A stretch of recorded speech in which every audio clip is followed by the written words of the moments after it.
The policy formulation phase is a process of creating options, debating proposals, and ultimately coming up with a preferred direction on what to do about a public problem once it has become part of the policy agenda.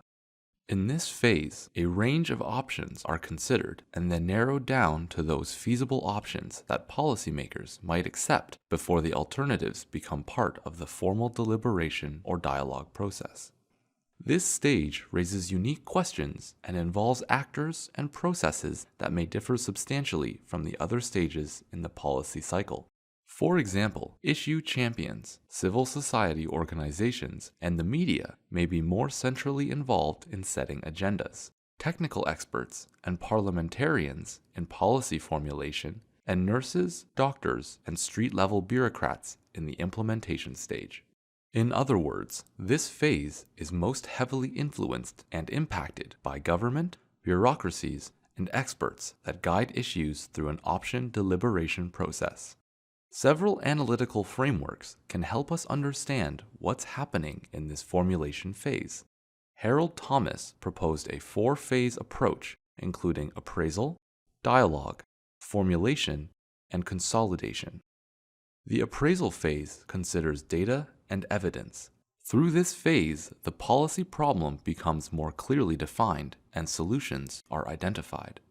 The dialogue phase focuses more on communication between policy actors and government decision makers. Dialogue can take the form of formal consultations, public hearings, or technical sessions where experts provide information and input on both the problem and the potential solutions and options. The simple framing of this phase can have a significant impact on the formulation of the policy solution. The formulation phase is the step at which draft proposals and options are developed more fully and actors negotiate a specific plan of action. Often, draft legislation or regulations are prepared and reviewed by public and private actors, and negotiations occur on the final formulation. The final consolidation phase is where policy actors have the opportunity to provide formal feedback on the recommended option. While this model proves helpful to understand what's occurring during the formulation phase as a whole, there are limitations to this linear, simplistic view. Through a comprehensive literature review, David Berlan and colleagues proposed a more detailed model called the 7 bits in the middle.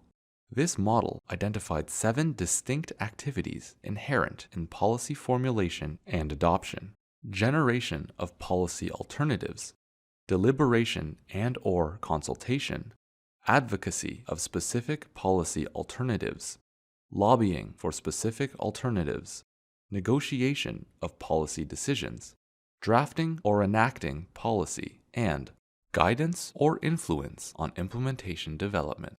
The processes range in the extent to which participation and input from the outside government are sought, but tend to suggest that the government is the ultimate policy formulator, or at least that it is the focus of a health policy analyst's attention.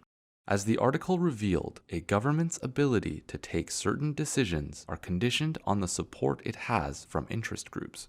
The policy formulation process is the stage at which the roles, interests, and power of the various policy actor groups become actively engaged with one another as the final policy alternative develops. There is a tremendous amount of literature on the role of participation in the policymaking process. As noted by Luigi Bobbio, participation is a loose concept.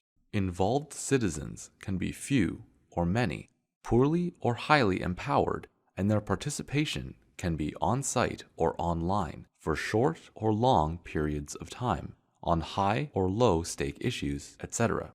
Participatory processes can also include citizens as such, or only representatives of associations or organized groups. Hence, while for many a stakeholder forum is unlikely to be considered as a participatory tool, the boundary between associative and participatory democracy is quite blurred. In healthcare policy, participation is not only encouraged, in some cases it is a regulated part of the policy formulation process. Citizens can provide resources, practical knowledge, and insights otherwise unknown by policymakers. Furthermore, including citizens in the formulation process can help with compliance after implementation.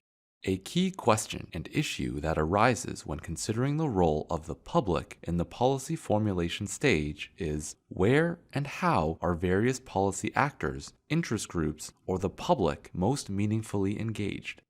Bobbio suggests that designing a participatory process means making decisions on several features. For example, on the issue that must be submitted to the citizens, on the selection of the participants, on the structure of the process, on the role of facilitation, on the mode of interaction among the participants, on the information to be supplied, on the nature of the output, and how the output will or will not influence the final decisions and recommendations.